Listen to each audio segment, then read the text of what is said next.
এখন বাংলাদেশের talk of the country হচ্ছে নতুন সংবিধান লেখা হবে, কবে নাগাদ তারিখ বলতেছে না, কিন্তু আমার কথা লিখার সময় থাকবে কারা, এটা হচ্ছে সবচেয়ে বড় কথা। আপনারা যদি প্রচলিত রাজনীতিবিদদেরকে দেন, তারা নতুন একটা সংবিধান লিখে দিবে, কিন্তু ওই সংবিধান সেরেক মুক্ত হবে না। ওই সংবিধান দিয়ে একটা আধুনিক সমৃদ্ধ নিরাপদ বাংলাদেশ কল্পনাও করা যায় না। আমি তো দেখি 5ই আগস্টের পরে সেটআপ চেঞ্জ হয়েছে, নীতির কোনো পরিবর্তন হয় নাই। আমাদের বোধহয় ওসি সাহেব এসেছেন, আপনারা তো মাহফিলটাকে তামাশায় পরিণত করে দিচ্ছেন। আচ্ছা, এর নিয়ে যান, বাইরে নিয়ে যান, মারবেন না, মারবেন না, মারবেন না, ওর জ্ঞান নাই, মারবেন না। আরে মেহমান চলে এসেছে, আসেন, ওনাদেরকে চেয়ার দেন বসার জন্য। আচ্ছা আচ্ছা, আলহামদুলিল্লাহ। আচ্ছা, এখানে আপনাদের ক্যাম্প পাশেই, আলহামদুলিল্লাহ। আপনাকে এই মাহফিলের পক্ষ থেকে আপনাদেরকে স্বাগত জানাই। আল্লাহ আপনাদেরকে কবুল করুক। আমেরিকার মতো দেশে রাজনৈতিক দল আছে 2টা, ডেমোক্রেট আর রিপাবলিকান, আর কয়েকটা আছে ছোটখাটো। বাংলাদেশে রাজনৈতিক দল আছে প্রায় 147টা। এমন রাজনৈতিক দলও আছে যার সদস্য মাত্র 3 জন, সভাপতি, সেক্রেটারি, দরজার দারোয়ান। দল একটা নিয়ে বসে আছে, ঠিক না? আপনারা জোট বুঝেন, ভোট বুঝেন, আর জোট ভোট এগুলো করেন নোটের জন্য। জোট ভোট নোট, উসকে বাদ সব কুছ ঝুট। জাতি হিসেবে কিছু পান না। আমাদের দেশে আধুনিক শিক্ষিত কিছু মানুষ আছে, মন গড়া কথা বলে। তারা বলে থাকে এই হুজুরকে এইটা, ওই হুজুরকে ওইটা, আমরা কোন পথে যাব? চলবে না। এটা হচ্ছে জিএমটিটি, জাতে মাতাল তালে ঠিক। বাজারে গেলে কোনটা দেশি মুরগি চিনে, চাউল কোনটা ভালো তাও চিনে, ঘি দেশি গাওয়া ঘি কিনা নাকে ঘষে, আর বিয়ে করতে গেলে বউ চিনে, শুধু কোনটা হক কোনটা বাতিল এটা চিনে না। এই বাহানা চলবে হাসরে। হাজারাত উলামায়ে কেরাম, তুলাবায়ে এজাম, চরম ব্যস্ততার মধ্যেও আজকের মহতি মাহফিলে যারা উপস্থিত হয়েছেন, স্বেচ্ছায় সানন্দে, স্বতঃস্ফূর্তভাবে, মনের আনন্দে, শুধুমাত্র কোরআনুল কারীমের প্রবল আকর্ষণে, দুর্বার টানে, তাদের সকলকে অন্তরের অন্তঃস্থল থেকে জ্ঞাপন করছি মুবারক। সবটুকুন শুকরিয়া আল্লাহ সুবহানাহু ওয়া তাআলার জন্যে, যিনি আজকের বরকতপূর্ণ মাহফিলে আমাদেরকে আসার বসার তৌফিক মেহেরবানি করে ভিক্ষা দান করেছেন। সেজন্য আসুন আমরা সকলে একবার অবনত চিত্তে, হৃদয়ের আবেগ অনুভূতি উজাড় করে সমবেত কণ্ঠে বলি আলহামদুলিল্লাহ। অগণিত অসংখ্য দরুদ ও সালাম আল্লাহর সৃষ্টির প্রধান আকর্ষণ, বিশ্ব সভার সভাপতি, সকল নবী রাসূলগণের মাথার তাজ, শামসুল হিদায়াত, বদরুদ্দুজা, সাইয়্যিদুস সাকালাইন, ইমামুল মুরসালিন, খাতামুন নবিয়্যিন অল মুরসালিন, আফতাবে নবুওয়াত, শাহানশাহে রিসালাত, সরকারে দো জাহাঁ, সুলতানুল মদিনা, নবিয়ুল আম্বিয়া, হুজুরে আকরাম, নূরে মুজাসসাম, নূরুন আলা নূর, সাইয়্যিদিনা হাবিবিনা শফিঈনা মাওলানা মুহাম্মদ সাল্লাল্লাহু আলাইহি ওয়াসাল্লামের উপর আল্লাহ তাবারাকা ওয়া তাআলা যাকে আজ থেকে ১,৫০০ বছর আগে প্রেরণ করেছেন সর্বশ্রেষ্ঠ ও সর্বশেষ নবী ও রাসূল হিসেবে, যার পরে আজ পর্যন্ত পৃথিবীতে অবশ্যই কোনো প্রকার নবী কিংবা রাসূল অবশ্যই আসে নাই, অবশ্যই এখনো নাই, অবশ্যই কিয়ামত পর্যন্ত আসবে না। সম্মানিত সুধী, আপনার দীর্ঘক্ষণ বক্তব্য শুনে এসেছেন, আলহামদুলিল্লাহ। বলুন আলহামদুলিল্লাহ। পুরুষের কণ্ঠে বলুন আলহামদুলিল্লাহ। আমি আজকে আপনাদের সামনে কোরআন কারীম সূরা ইব্রাহিম থেকে প্রথম 3টি আয়াত তেলাওয়াত করেছি।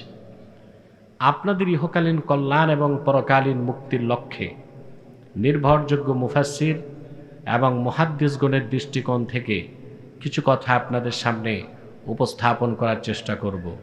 যদি আল্লাহ সুবহানাহু ওয়া তাআলা আমাকে এবং আপনাদেরকে তৌফিক ভিক্ষা দান করেন, বলুন আল্লাহুম্মা আমিন। আলোচনার প্রারম্ভে দুটো কথা বলছি, যা না বললেই নয়।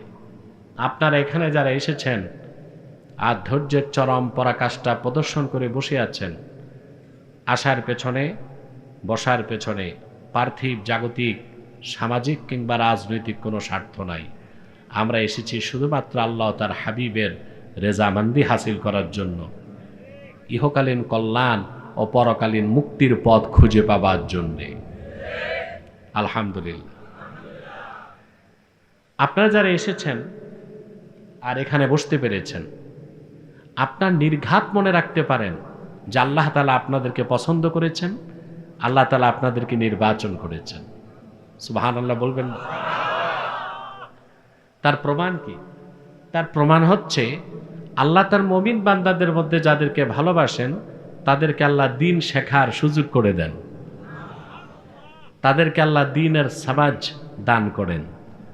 আল্লাহ তাদেরকে তাফাক্কুহ বিদ্দীন, আন্ডারস্ট্যান্ডিং অফ দ্বীন, ইসলামের বুঝ, সমাজ, জ্ঞান তাদেরকে দান করেন। সুবহানাল্লাহ। কথাটি আমার নয়, সহিহ বুখারী কিতাবুল ইলমে হযরত মুআবিয়া রাদিয়াল্লাহু তাআলা আনহু থেকে একটি হাদিস বর্ণিত হয়েছে। আল্লাহর হাবিব ইরশাদ করেছেন,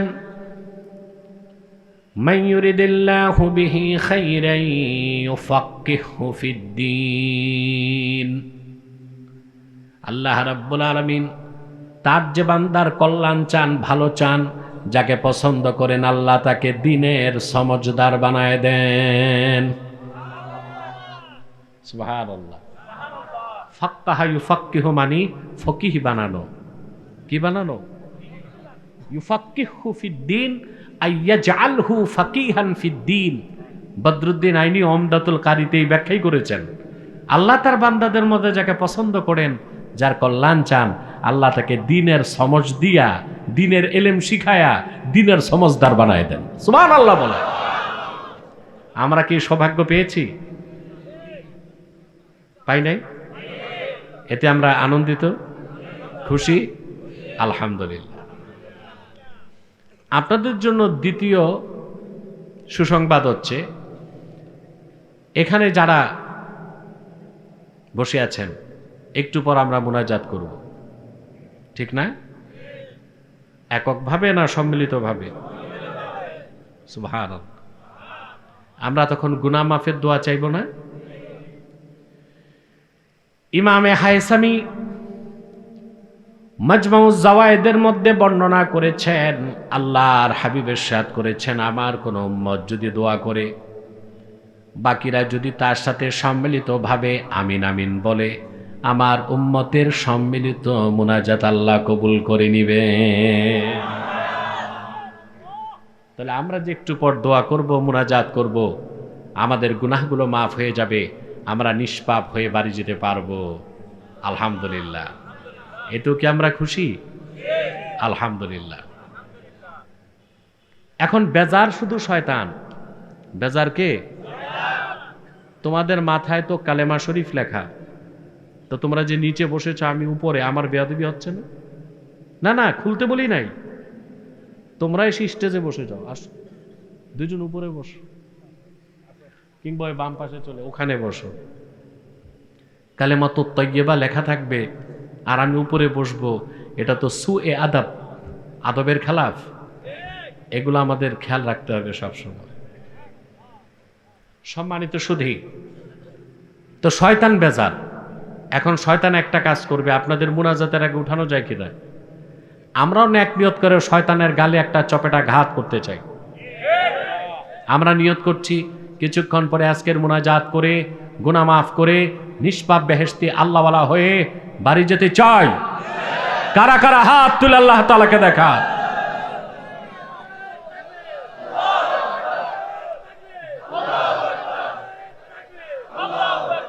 আল্লাহ কবুল করুক, আল্লাহ মঞ্জুর করুক। তবে আমি আশ্চর্য হয়েছি, আপনারা অনেক লোক লেটে এসেছেন। দুইটা সমস্যা আপনাদের বাঙালিকে নিয়ে, দেরিতে আসলে বলে হুজুর দেরিতে আসছে, আগে আসলে বলে একটু বিশ্রাম নেন। মুশকিল না? কি বলেন? আপনারা অর্ধেক লোকই এসেছেন এখন, এটা কেন? আপনারা তো আগে আসবেন, তারপরে বসবেন, আলেমদের কথা শুনবেন। এক এক ফুলের এক এক সুঘ্রাণ থাকে। যে কোনো আলেমের বক্তব্য মুতাআসসির যদি হয়, আপনার হৃদয়ে দাগ কাটে, তা যদি কোরআন সুন্নাহ ভিত্তিক হয়, আপনার হেদায়েত হয়ে যাবে। এগুলো মনে রাখতে হবে আপনাদেরকে। আসুন, আর দেরি নয়, সরাসরি মূল আলোচনায় প্রবেশ করছি। আমার সঙ্গে আপনারাও তিলাওয়াত করুন, যেন প্রতিটি অক্ষরের নূর আল্লাহ তাআলা আমাদের সিনায় মানকুশ করে দেন। বলুন আল্লাহুম্মা আমিন। পড়ুন আউযু বিল্লাহি মিনাশ শাইতানির রাজীম। বিসমিল্লাহির রহমানির রহিম। আলিফ লাম রা। কিতাবুন আনজালনাহু ইলাইকা লিতুখরিজান নাসা মিনাজ-যুলুমাতি ইলান-নূর বিইذনি রাব্বিহিম ইলা সিরাতিল আজিজিল হামিদিল্লাহিল্লাযী লাহু মা ফিস সামাওয়াতি ওয়া মা ফিল আরদ ওয়া ওয়াইলুল লিল কাফিরিনা মিন আযাবিন শাদীদ। الذين يستحبون الحياة الدنيا على الآخرة ويصدون عن سبيل الله ويبغونها عوجا أولئك في ضلال বাঈদ। আল্লাহ তাআলা সূরা ইব্রাহিমে ইরশাদ করেছেন, আলিফ লাম র, তিনটি অক্ষর দিয়ে তিনি সূরাটি শুরু করলেন। সুবহানাল্লাহ। এগুলোকে তাফসীরের পরিভাষায় বলা হয় হুরুফুল মুকাত্তাআ। হুরুফুল মুকাত্তাআ। কোরআন শরীফের অসংখ্য সূরা শুরু করছেন আল্লাহ এই অক্ষর দিয়ে। আলিফ লাম মিম, আলিফ লাম রা, ইয়াসিন, তাহা, নুন। সুবহানাল্লাহ। কাফ হা ইয়া আইন সাদ, হামিম। এভাবে বিভিন্ন সূরা শুরু করেছেন তিনি বিভিন্ন অক্ষরমালা দিয়ে। এগুলোকে বলা হয় হুরুফুল মুকাত্তাআ। এগুলোর অর্থ বান্দা জানে না। অনেক মুফাসসির নোক্তাচিনি করেছেন, রহস্য উদ্ধারের চেষ্টা করেছেন। পরিশেষে তারা লিখে দিয়েছেন, আল্লাহু আ'লামু বিমুরাদিহি বিযালিক। এগুলোর অর্থ আল্লাহ তাআলাই ভালো জানেন, বান্দা জানে না। তবে আমার একটা বক্তব্য আছে, আল্লাহ তো অবশ্যই জানেন, আল্লাহর হাবিবও জানতেন। আল্লাহ তার হাবিবকেও এই অক্ষরগুলোর অর্থকে তা জানিয়ে দিয়েছিলেন। তবে উম্মতের জানার দরকার নাই, উম্মতকে জানানো হয় নাই। সুবহানাল্লাহ। এখন প্রশ্ন হচ্ছে,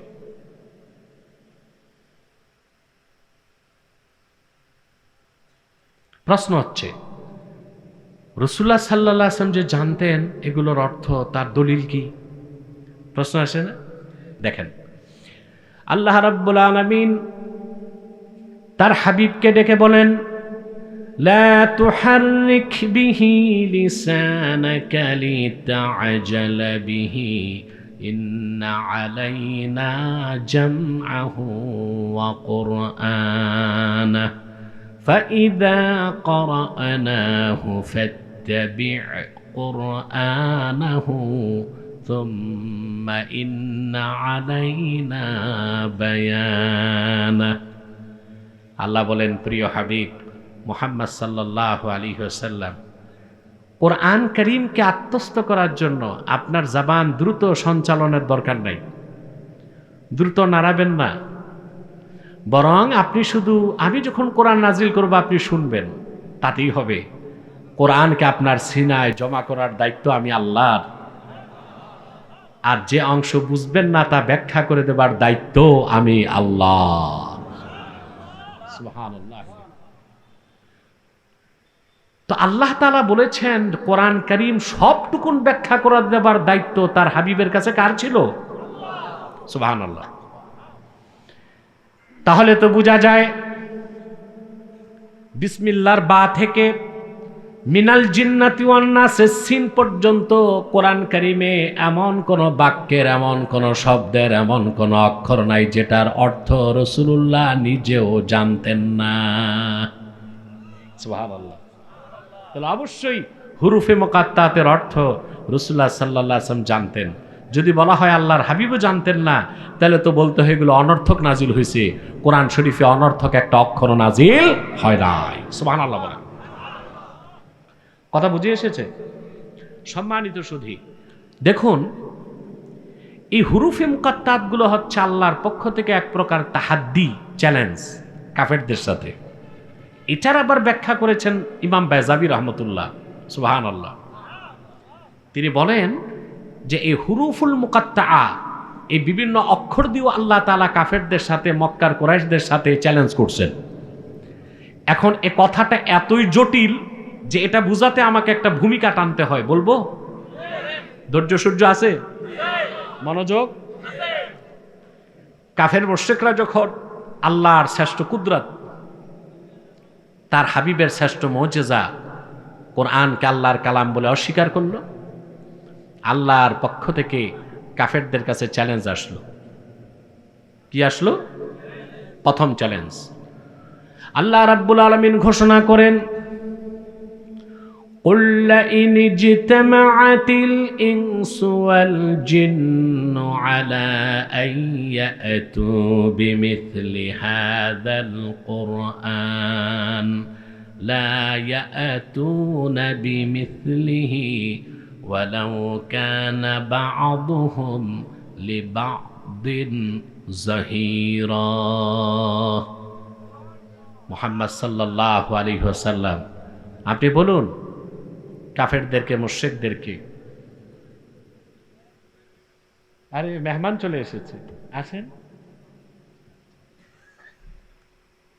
ওনাদেরকে চেয়ার দেন বসার জন্য। আচ্ছা আচ্ছা, আলহামদুলিল্লাহ। আচ্ছা, এখানে আপনাদের ক্যাম্প পাশে? আলহামদুলিল্লাহ। আপনাকে এই মাহফিলের পক্ষ থেকে আপনাদেরকে স্বাগত জানাই। আল্লাহ আপনাদেরকে কবুল করুক। সম্মানিত সুধী, তো আল্লাহ তাআলা বলেন যে এই পৃথিবীর সমস্ত জিন আর মানুষ যদি একজোট হয়, কি হয়? একটি এজেন্ডা বাস্তবায়ন করতে। কয়টি এজেন্ডা? একটি এজেন্ডা বাস্তবায়ন করার জন্য, আর সেটা হচ্ছে যে তারা কোরআন কারীমের মতো একটি কিতাব তৈরি করে দেখাবে। আল্লাহ তাআলা শুধু মানুষকে চ্যালেঞ্জ করেন নাই, শুধু জিনদেরকে চ্যালেঞ্জ করেন নাই। আল্লাহ তাআলা বললেন সমস্ত জিন আর সমস্ত মানুষ যদি জোটবদ্ধ হয়, কি হয়? জোট বাঁধে। জোট তো বুঝেন? আরে ভাই, আপনাদের চেয়ে বেশি, বাঙালির চেয়ে বেশি জোট আর ভোট বুঝে কারা? দুনিয়ায় কোনো জাতি নাই এত জোট আর ভোট বুঝে। আমেরিকার মতো দেশে রাজনৈতিক দল আছে দুইটা, ডেমোক্রেট আর রিপাবলিকান, আর কয়েকটা আছে ছোটখাটো। বাংলাদেশে রাজনৈতিক দল আছে প্রায় 147টা। এমন রাজনৈতিক দলও আছে যার সদস্য মাত্র 3 জন, সভাপতি, সেক্রেটারি, দরজার দারোয়ান। দল একটা নিয়ে বসে আছে, ঠিক না? আপনারা জোট বুঝেন, ভোট বুঝেন, আর জোট ভোট এগুলো করেন নোটের জন্যে। জোট ভোট নোট, উসকে বাদ সব কুছ ঝুট। জাতি হিসেবে কিছু পান না। জাতি হিসেবে কিছু পান না। পান আপনারা? পান না। তো আপনারা জোট বুঝেন, ভোট বুঝেন। আল্লাহ তাআলা বললেন পৃথিবীর সব জিন আর সব মানুষ যদি জোটবদ্ধ হয় একটা এজেন্ডা বাস্তবায়ন করতে, আর সেটা হলো কোরআন কারীমের মতো একটা কিতাব আনবে, আল্লাহ পাক বলেন জিন জাতি মানব জাতি পারস্পরিক সহযোগিতার ভিত্তিতেও কোরআন কারীমের মতো একটা কিতাব এনে দেখাতে পারবে না। প্রাণ খুলে বলেন সুবহানাল্লাহ। আল্লাহর পক্ষ থেকে আসলো তারপর দ্বিতীয় চ্যালেঞ্জ, أم يقولون افتراه قل فأتوا بعشر سور مثله مفتريات।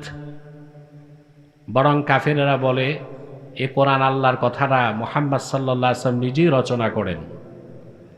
মুহাম্মদ সাল্লাল্লাহু আলাইহি ওয়াসাল্লাম আপনি অবিশ্বাসীদেরকে বলুন ফাতু বিআশরি সুওয়ারিম মিন মিসলিহি মুফতারায়াত, কোরআনের মতো কোরআন তো আনতে পারো নাই, তাহলে মাত্র 10টা সূরার মতো সূরা এনে দেখাও তো দেখি। কাফেরা পেরেছে? এরপর আসলো তৃতীয় চ্যালেঞ্জ। আল্লাহ পাক বললেন ওয়া ইন কুনতুম ফি রাইবিম মিম্মা নাযালনা আলা আবদিনা ফাআতু বিসূরাতিন মিন মিথলিহি وادعوا شهداءكم من دون الله إن كنتم صادقين। তোমরা যারা আমার বান্দা মুহাম্মদ সাল্লাল্লাহু আলাইহি সাল্লামের উপর অবতীর্ণ কোরআনকে সন্দেহ করো, ফাতু বিসূরাতিন মিন মিসলিহি, কোরআনের মতো কিতাব তো আনতে পারো নাই, পারবো না, 10টা সূরার মতো পারো নাই, একটা সূরার মতো সূরা তৈরি করে দেখাও তো দেখি। পারছে কাফেররা? সুবহানাল্লাহ।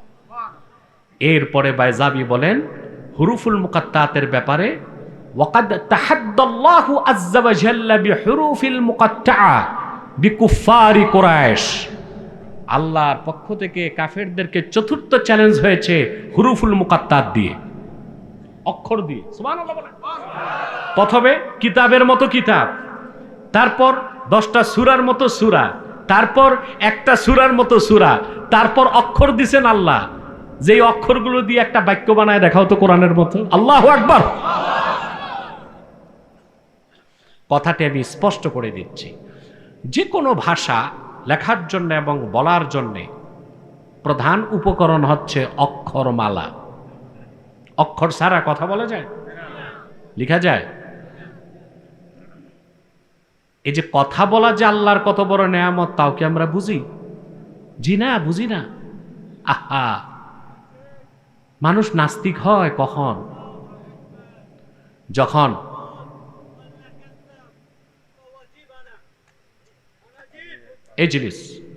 এজলিস ওয়ালা তাতাকাল্লাম। পাগল নাকি? হ্যাঁ,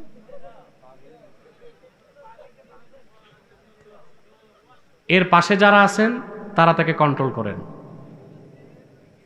সম্মানিত সুধী, তো কথা বলার জন্যে আর লেখার জন্যে আপনাদের কি ভলান্টিয়ার নাই? আপনারা তো মাহফিলটাকে তামাশায় পরিণত করে দিচ্ছেন।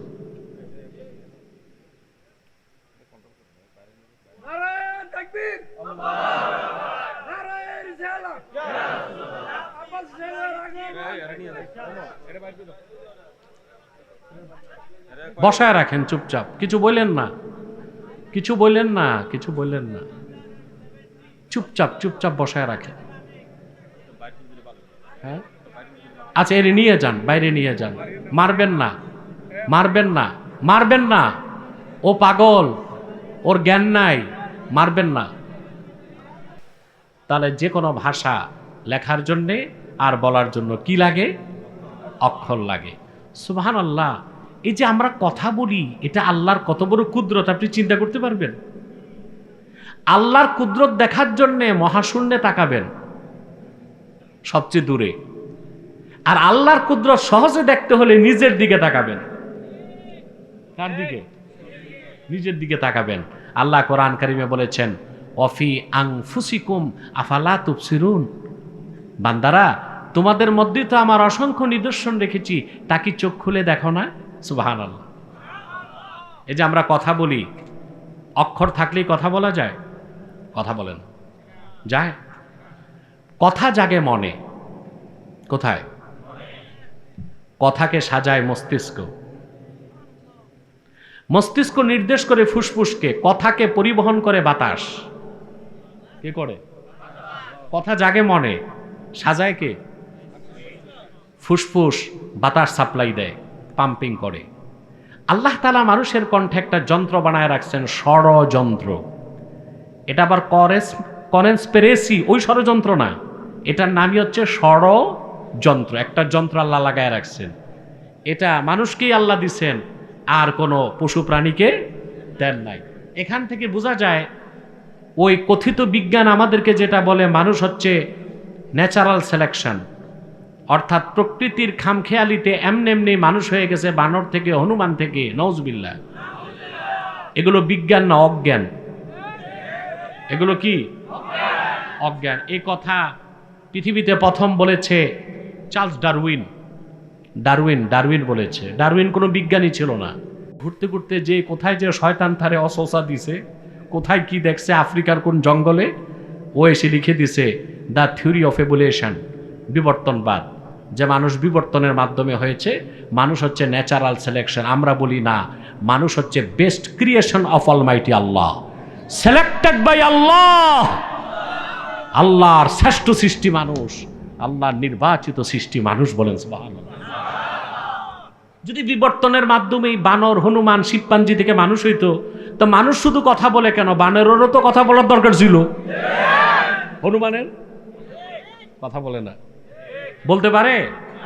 কারণ মানুষ আল্লাহর প্রিয় সৃষ্টি, মানুষ আল্লাহর জিকির করবে, কোরআন শরীফ পড়বে, কথা বলবে, ভাব আদান প্রদান করবে, তাকে আল্লাহ ভাষা দিয়েছেন।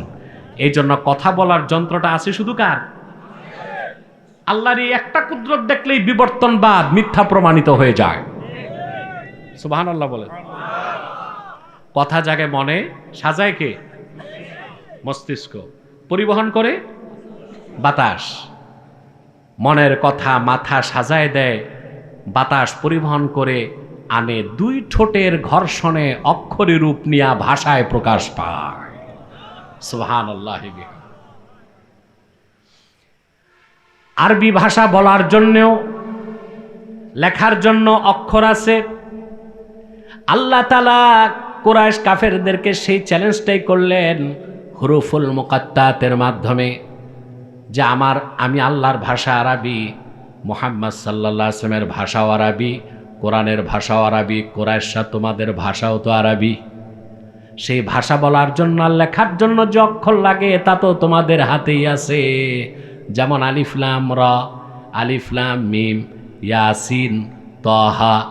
কোরআনের মতো কোরআন তো লিখতে পারো নাই, 10টা সূরার মতো সূরা সাজাতে পারো নাই, একটা সূরার মতো সূরাও লিখতে পারো নাই। তাহলে এই অক্ষরগুলো সংযোজন করে আমার কোরআনের একটা বাক্যের মতো বাক্য লিখে দেখাও তো দেখি। কাফেররা পারছে? আজ অবধি কেউ পেরেছে? কিয়ামত পর্যন্ত পারবে? এই হুরুফুল মুকাত্তাত গুলো হচ্ছে এক প্রকার চ্যালেঞ্জ, বলেন সুবহানাল্লাহ। এই ব্যাপারে আর কোনো কথা বলার প্রয়োজন নাই, আমি সামনে যাচ্ছি। কিতাবুন আনজালনাহু ইলাইকা লিতুখরিজান নাসা মিনায-যুলুমাতি ইলান-নূর। আল্লাহ বলেন, মুহাম্মদ সাল্লাল্লাহু আলাইহি ওয়াসাল্লাম, কিতাবুন আনজালনাহু ইলাইক, আই হাযা কিতাবুন আযীমুন আনজালনাহু ইলাইকা লিতুখরিজান নাস। এ কোরআন আমার প্রেরিত কিতাব, সর্বশ্রেষ্ঠ আসমানি গ্রন্থ, সর্বশেষ আসমানি গ্রন্থ কোরআন আমি আপনার উপর অবতীর্ণ করেছি মুহাম্মদ সাল্লাল্লাহু আলাইহি ওয়াসাল্লাম, যেন আপনি গোটা মানব জাতিকে অন্ধকার সমূহ থেকে বের করে একটি নূরের দিকে আনতে পারেন। সুবহানাল্লাহি বিহামদি। ওই নূর হচ্ছে ইসলাম। ওই নূর কি? জোরে বলেন। নূর অর্থ কি? আলো। নার অর্থ আগুন। নূর কিরকম আলো তা বুঝতে হবে। নার আগুন জ্বালালেও তো আলো ছড়ায়। আমাদের বোধহয় ওসি সাহেব এসেছেন, আলহামদুলিল্লাহ, আমরা তাকেও স্বাগত জানাই। আল্লাহ কবুল করুক, মঞ্জুর করুক। 14 গ্রাম থানা ভারপ্রাপ্ত কর্মকর্তা জনাব এটিএম আক্তারুজ্জামান তিনি উপস্থিত হয়েছেন। আমরা ইন্তেজামিয়ার পক্ষ থেকে আর এই জনগণের পক্ষ থেকে তাকে স্বাগত জানাই। সম্মানিত সুধী, আল্লাহ তাআলা কি বললেন? ইসলামকে নূর বললেন। কি বললেন? নূর বললেন। নূর হচ্ছে আলো। নূর কি? আবার এই যে নার হচ্ছে আগুন। নার কি? আগুন।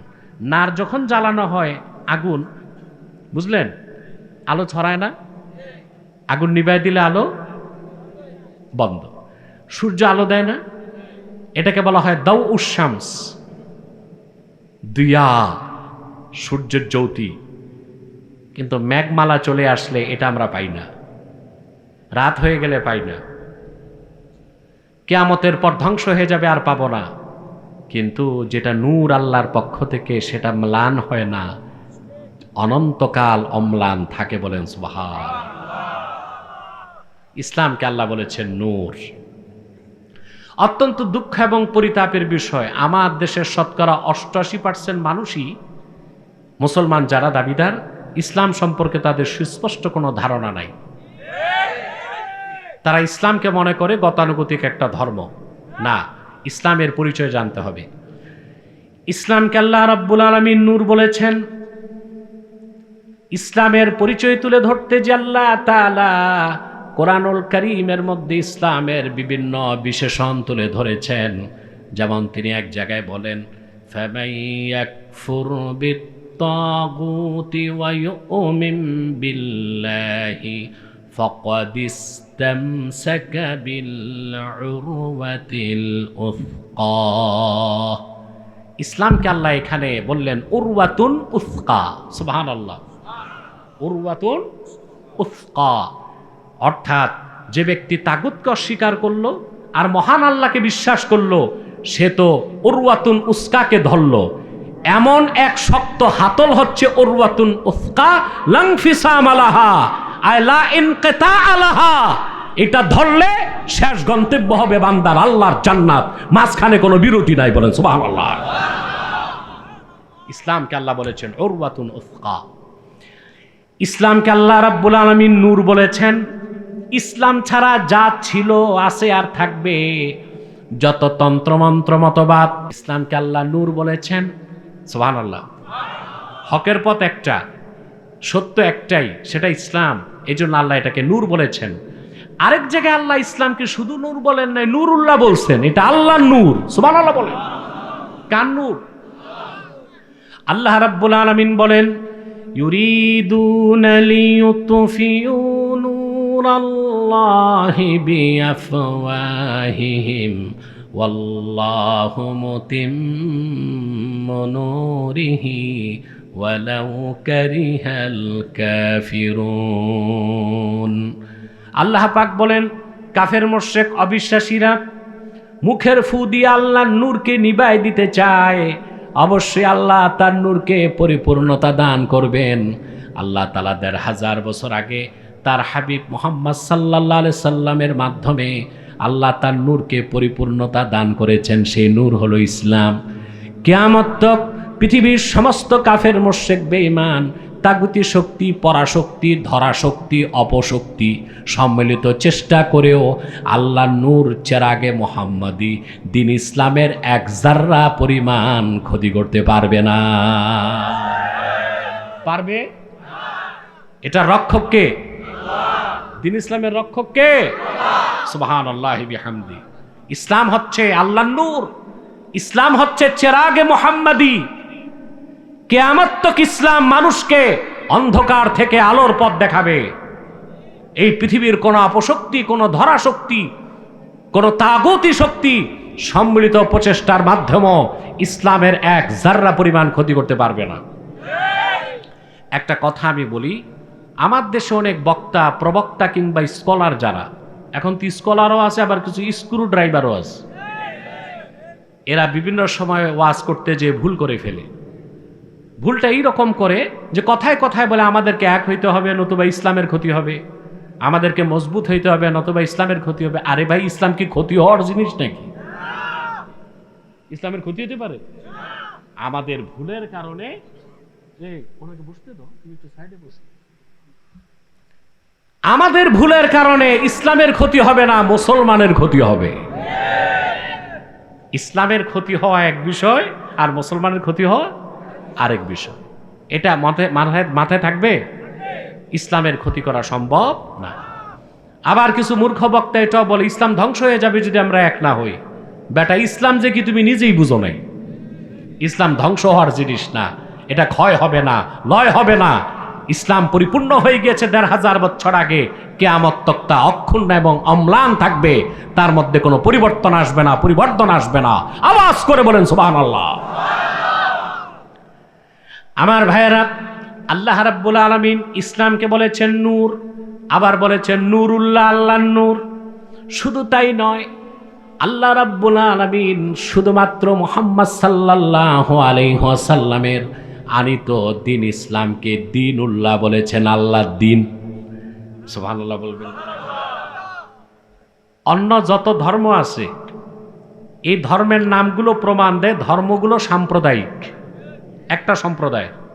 যেমন হিন্দু ধর্ম, নাম প্রমাণ দেয় ধর্মটা কাদের? ইহুদি ধর্ম, জোরে বলেন। খ্রিস্টান ধর্ম, বৌদ্ধ ধর্ম। কোরআন শরীফের কোথাও ইসলামকে বলা হয়েছে দ্বীনুল মুসলিমিন, মুসলমানের ধর্ম? বলা হয়েছে দ্বীনুল্লাহ, এটা আল্লাহর দ্বীন, আল্লাহর ধর্ম। সুবহানাল্লাহ বলেন।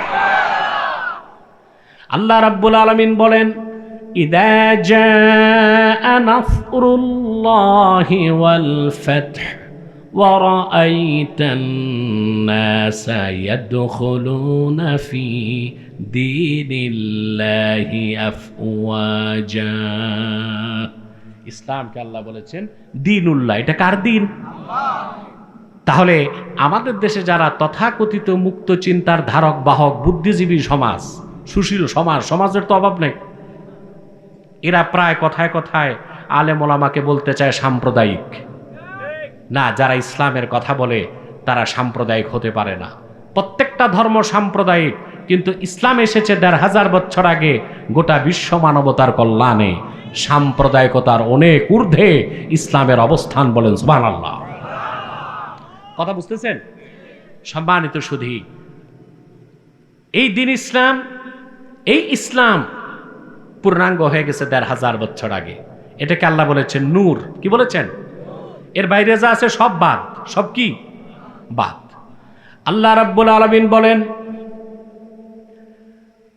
বিদায় হজ্জের ভাষণে, আল্লাহর আখিরি নবী, নবীগণের মাথার তাজ, আমার নূর নবীজি মুহাম্মদ মুস্তাফা সাল্লাল্লাহু আলাইহি ওয়াসাল্লাম 23 বছর দিনের দাওয়াত দেবার পরে তিনি যখন বিদায় হজ্জে আরাফার ময়দানে উপস্থিত হলেন, হাদিস সাক্ষ্য দেয় আসর নামাজের শেষ সময়, মাগরিব নামাজের কিছু আগে আল্লাহর হাবিব আরাফার ময়দানে দাঁড়িয়েছিলেন। আল্লাহর হাবিবের সামনে তখন ১,২৪,০০০ কিংবা ১,৪০,০০০ সাহাবী দাঁড়াইছিলেন। সংখ্যাটা দুই রকম কেন? যারা ১,৪০,০০০ বলেছেন তারা নারী আর শিশুদের বাদ দিয়েছেন, আর যারা ১,৪০,০০০ বলেছেন তারা নারী আর শিশুদেরকেও গণনা করেছেন। লক্ষাধিক সাহাবী উপস্থিত। এমন সময় আল্লাহর পক্ষ থেকে জিবরিল খোঁজ খবর নিয়ে চলে আসলেন। আল্লাহ ঘোষণা করলেন, আল-ইয়াওমা আকমালতু লাকুম দীনাকুম ওয়া আতমামতু আলাইকুম নি'মাতি ওয়া রাদিতু লাকুমুল ইসলাম দীনা। আল্লাহ ঘোষণা করলেন, সমবেত জনতা, আদম থেকে ঈসা পর্যন্ত লাখের উপর পয়গম্বর হাজার হাজার বছর দিনের দাওয়াত দিয়েছে, দিন আমি পরিপূর্ণ করি নাই। কিন্তু আমার আখিরি নবী মুহাম্মদ সাল্লাল্লাহু আলাইহি ওয়াসাল্লামের 23 বছরের দাওয়াত ও জিহাদ মেহনতের কারণে আমি আজ তোমাদের জন্য আমার দিনকে পরিপূর্ণ করে দিলাম। ওয়া আতমামতু আলাইকুম নি'মাতি, তোমাদের উপর আমার নিয়ামতকে পরিসমাপ্ত করলাম। ওয়া রাদিতু লাকুমুল ইসলামা দীনা। এই অংশের ব্যাখ্যায় রাসূলুল্লাহর সাহাবী আব্দুল্লাহ বিন আব্বাস ব্যাখ্যা করেছেন, তানবীরুল মিকবাস মিন তাফসির ইবনে আব্বাস এসেছে, ইবনে আব্বাস ব্যাখ্যা করেছেন এই অংশের ওয়া রাদিতু লাকুমুল ইসলামা দীনা আয় আখতারতু লাকুমুল ইসলামা দীনান ফাকাত। আর শুধুমাত্র আমি আল্লাহ আমার হাবিব মুহাম্মদ সাল্লাল্লাহু আলাইহি সাল্লামের আনিত রক্ত ঝরা দিন ইসলামকে স্বীকৃতি দিলাম। আল্লাহ সার্টিফাইড করে দিয়েছেন ইসলামকে, আল্লাহর মনোনীত দিন কি? সুবহানাল্লাহ বলবেন না? দেখুন পৃথিবীতে তো অনেক ধর্ম আছে, আছে না? কিছু ধর্ম মিথ্যাশ্রিত, কিছু বিকৃত, কিছু মানব রচিত। আর ইসলাম ছাড়া দুইটা ধর্মকে বলা হয় সেমেটিক রিলিজিয়ান। কি? সেমেটিক শব্দটা সামা থেকে, সামা মানে আসমান, এ সামা থেকে সেমেটিক, অর্থাৎ যে ধর্মগুলো কোনো এক সময় এসেছিল আকাশ থেকে, একটা ইহুদি ধর্ম আর একটা খ্রিস্টান ধর্ম, ঠিক না? বলা হয় ঈসা নবীর মাধ্যমে একটা, মুসা নবীর মাধ্যমে একটা, এগুলো তো কোনো এক সময় সামা থেকে এসেছিল, এর জন্য সামা থেকে সেমেটিক, এগুলোকে বলা হয় সেমেটিক রিলিজিয়ন। কিন্তু ইসলাম ছাড়া আর কিছু মানার সুযোগ নাই। হ্যাঁ, এক সময় আসমান থেকে এসেছিল, এখন মানার সুযোগ নাই। একটা উদাহরণ দিচ্ছি আমি আপনাকে, কথা বুঝতেছেন? সেটা হচ্ছে ওষুধ যত দামি হোক, যত দামি ওষুধ হোক, এক একটা ট্যাবলেটের দাম, মনে করেন কেমোথেরাপি, এক একটা শিশির দাম ৮০,০০০, ৯০,০০০, ১ লাখ টাকা। এখন যত দামি ঔষধ হোক, ডেট ফেল ঔষধ যদি রুগীকে দেওয়া হয়, মেয়াদ উত্তীর্ণ ঔষধ, রুগী বাঁচবে না, আরো তাড়াতাড়ি মরবে। মুসা নবী আল্লাহর পক্ষ থেকে যে দিন এনেছিলেন শরীয়ত, মুসা নবীর ইন্তেকালের পর ওইটা ডেট ফেল হয়ে গেছে। ঈসা নবী আবার দিনের প্রচার করেছেন।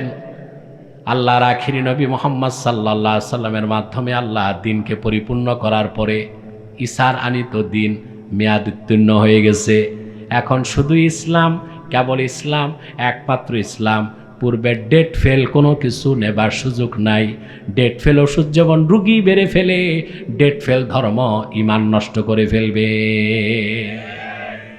কোনো সুযোগ নাই। এই দিন ইসলাম হচ্ছে নূর। ইসলাম কি?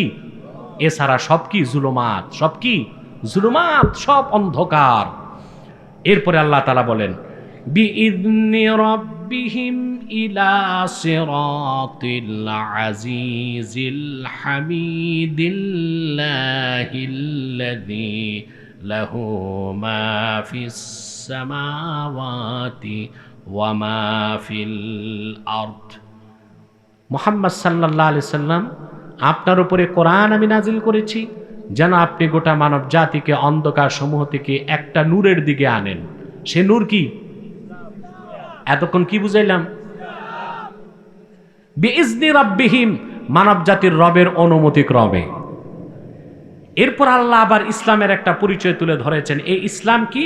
ইলা সিরাতিল আজিজিল হামিদ, যিনি মহান আল্লাহ, পরাক্রমশালী এবং সকল প্রশংসার হকদার, সে আল্লাহর মনোনীত স্বীকৃত পথে। বলেন সুবহানাল্লাহ। ইসলাম কার পথ? সিরাত। সিরাতে মুস্তাকিম একটাই। কয়টা? এটা আল্লাহ ইসলামের আরেকটা পরিচয় তুলে ধরেছেন। আগে বললেন নূর, তারপরে বললেন কি? সিরাতিল আজিজিল হামিদ, যিনি আজিজুল হামিদ আল্লাহ তাআলা, ওনার মনোনীত পথ হচ্ছে ইসলাম। সুবহানাল্লাহ। ডানে বামে সব পথ হচ্ছে শয়তানের। সব কি? মিশকাত শরীফে একটা হাদিস এসেছে, সাহাবী বলেন, খাত্তা লানা রাসূলুল্লাহ সাল্লাল্লাহু আলাইহি ওয়াসাল্লাম ইয়াওমান খাত্তা। রাসূল করিম সাল্লাল্লাহু আলাইহি ওয়াসাল্লাম একদিন, সুবহানাল্লাহ, জমিনের মধ্যে একটা রেখা টানলেন, তারপর ডান দিকে কিছু রেখা টানলেন, বাম দিকে কিছু রেখা টানলেন। রাসূলুল্লাহ সাল্লাল্লাহু আলাইহি ওয়াসাল্লাম সাহাবায়ে কেরামকে বললেন, এই যে সোজা পথ, এটা হচ্ছে ইসলাম, আর ডানে বামে যত পথ সব হচ্ছে শয়তানের পথ। ডানে বামে সবগুলো পথের মাথায় বসে আছে এক একটা শয়তান। সিরাতে মুস্তাকিম হচ্ছে ইসলাম। আমাদের দেশে আধুনিক শিক্ষিত কিছু মানুষ আছে, মন গড়া কথা বলে। তারা বলে থাকে, এই হুজুরকে এইটা, ওই হুজুরকে ওইটা, আমরা কোন পথে যাব? চলবে না। এটা হচ্ছে জিএমটিটি, জাতে মাতাল তালে ঠিক।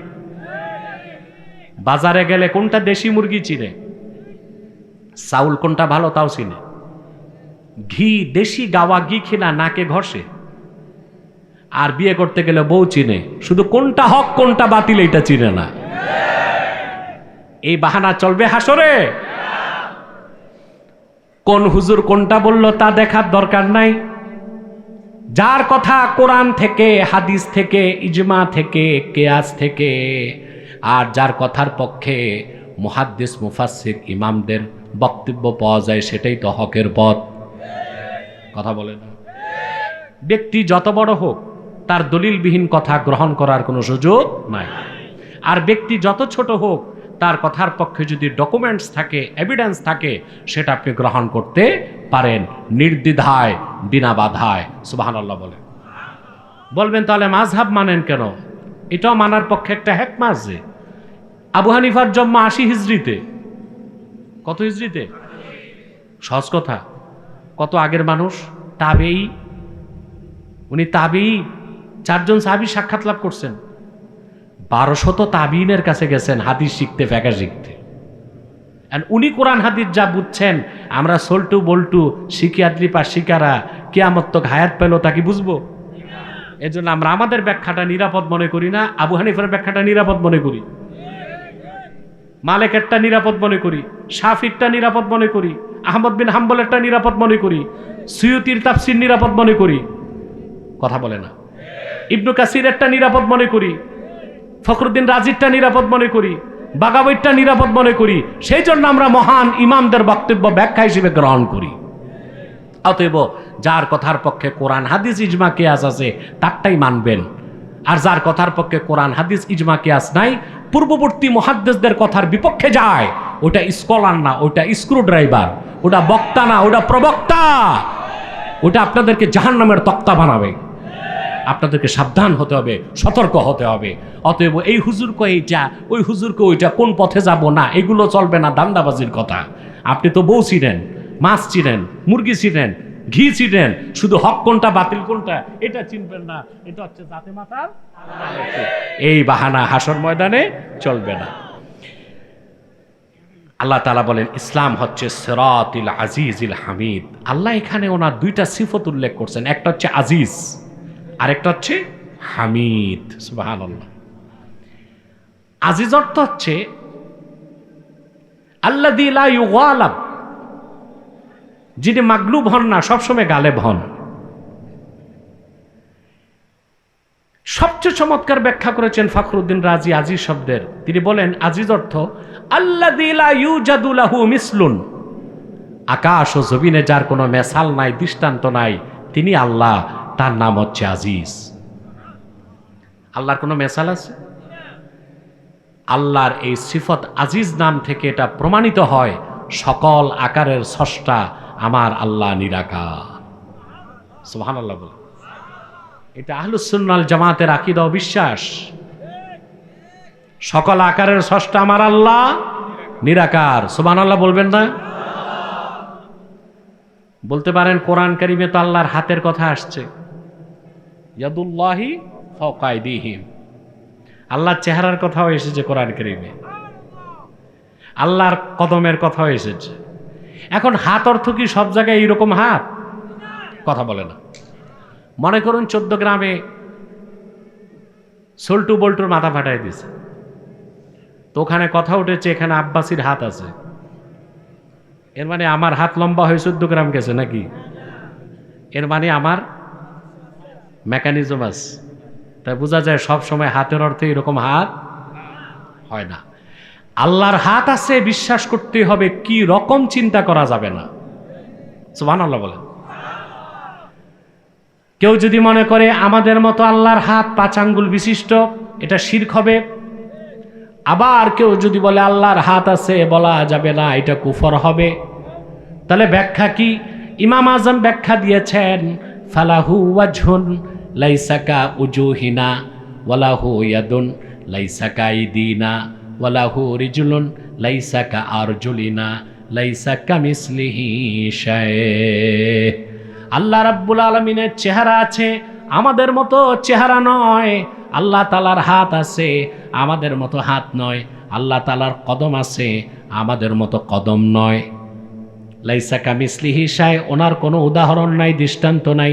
ফালাহু ইয়াদুন কামা ইয়ালিকু বিশানিহি, আল্লাহ তাআলার ওই রকম হাত আছে যে রকম হাত থাকা দরকার আছে। সুবহানাল্লাহ। ইয়াদুল্লাহি মা'লুম ওয়াল কাইফিয়াতু মাজহুল। আল্লাহর হাত, এটা আল্লাহর সিফাত, এটা আল্লাহর সিফাত, এটা বিশ্বাস করতে হবে, কিন্তু কি রকম কাইফিয়াত আমাদের জানা নাই।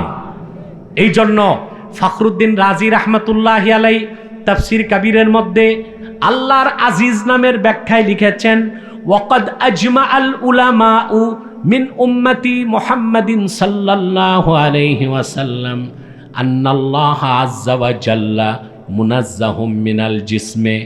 উম্মতে মুহাম্মাদের একজন দুইজন আলেমের মত নয়, উম্মতে মুহাম্মাদের সকল আলেমদের ঐকমত্য এই কথার উপর যে আল্লাহ রাব্বুল আলামিন দেহ থেকে পবিত্র, সকল আকারের স্রষ্টা আমার আল্লাহ নিরাকার, কারণ ওনার একটা নাম হচ্ছে আজিজ। তারপর আল্লাহ ওনার আরেকটা সিফত উল্লেখ করেছেন, হামিদ। আপনাদের এই ওসি সাহেব আখতারুজ্জামান আমার ক্লাসমেট, এই জন্য চলে এসেছে আলহামদুলিল্লাহ বলে, আবার আপনাদের দোয়াও নিতে এসেছে। আপনি বসেন না চেয়ারে। যতদিন থাকবে 14 গ্রামে আপনারা সেবা পাবেন ইনশাল্লাহ। আল্লাহ কবুল করুন, মঞ্জুর করুন। সম্মানিত সুধী, তো যে কথা বলছিলাম, আল্লাহ তাআলা একটা সিফত হচ্ছে আজিজ। সিফত কি? আজিজ। আরেকটা হামিদ। সুবহানাল্লাহি বিহামদিহি। আরেকটা সিফত কি? হামিদ। হামিদ হচ্ছে মুস্তাহিকুল হামদ। হামদ, সুবহানাল্লাহ, সমস্ত প্রশংসার হকদার কে? এখানে হামিদ এসেছে মাহমুদ অর্থে। কি অর্থে? মাহমুদ অর্থে। সুবহানাল্লাহ বলে। এবার ভালো করে খেয়াল করেন, না না পাখা লাগবে না, ভালো করে খেয়াল করেন। অনেক সময় হয়ে গেছে, আর কয়েক মিনিট, কষ্ট হবে না তো?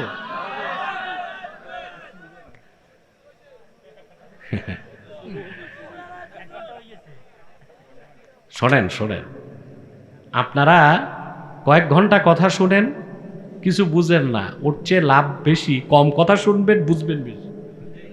আর যা শুনবেন তা হৃদয়ে লালন করবেন, বাড়িতে যাবেন, ঠিক না? এই বাস আর কয়েক মিনিটে একটা মেসেজ আপনাদের দিতে পারবো আমি ইনশাআল্লাহ। তাহলে খেয়াল করুন, আল্লাহ রাব্বুল আলামিন কোরআনুল কারীমের মধ্যে ইসলামের শুরুতেই সূরা ইব্রাহিমে ইসলামের দুইটা সিফত উল্লেখ করলেন, একটা হচ্ছে নূর আর একটা হচ্ছে সিরাত। সিরাতটা কার? আল্লাহর। সেখানে আল্লাহ আবার দুইটা সিফত নিজের উল্লেখ করেছেন, আজিজ এবং হামিদ। তারপরে আল্লাহ নিজের জাতি নামটা নিলেন, তিনি কে? আল্লাহিল্লাযী লাহু মা ফিস সামাওয়াতি ওয়া মা ফিল আরদ। এই ইসলাম হচ্ছে আল্লাহর পথ, যিনি আজিজ, যিনি হামিদ। আর আল্লাহ হচ্ছেন তিনি আকাশ ও জমিনের মালিকানা একমাত্র যার হাতে। বলেন সুবহানাল্লাহ। এখন একটু রাজনৈতিক আলাপ করতে হয়।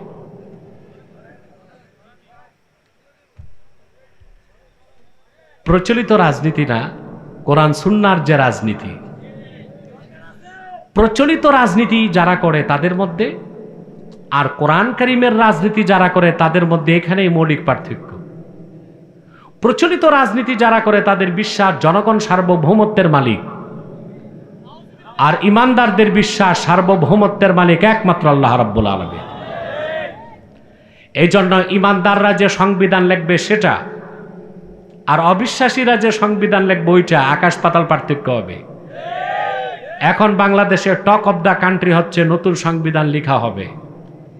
কবে নাগাদ তারিখ বলতেছে না, কিন্তু আমার কথা লিখার সময় থাকবে কারা? এটা হচ্ছে সবচেয়ে বড় কথা। আপনারা যদি প্রচলিত রাজনীতিবিদদেরকে দেন, তারা নতুন একটা সংবিধান লিখে দিবে, কিন্তু ওই সংবিধান শিরক মুক্ত হবে না। ওই সংবিধান দিয়ে একটা আধুনিক সমৃদ্ধ নিরাপদ বাংলাদেশ কল্পনাও করা যায় না। আমি তো দেখি 5ই আগস্টের পরে সেটআপ চেঞ্জ হয়েছে, নীতির কোনো পরিবর্তন হয় নাই। সেটআপ চেঞ্জ করলে হবে না, নীতির পরিবর্তন করতে হবে। যারা ইমানদার উম্মতে মুহাম্মাদি, তারা বিশ্বাস করে সার্বভৌমত্বের মালিককে, আর যারা প্রচলিত ডেমোক্রেসি কিংবা অ্যারিস্টোক্রেসি, সোশ্যালিজম, কমিউনিজম, সেকুলারিজমে বিশ্বাস করে, তাদের বিশ্বাস হচ্ছে সার্বভৌমত্বের মালিক জনগণ। এটা শিরক। এটা কি? আল্লাহ স্পষ্ট করে দিয়েছেন, লাহু মা ফিস সামাওয়াতি ওয়া মা ফিল আরদ। আকাশ ও জমিনের মালিকানা কার? আল্লাহ তাআলা। 3টি অর্থে। কয়টা অর্থে?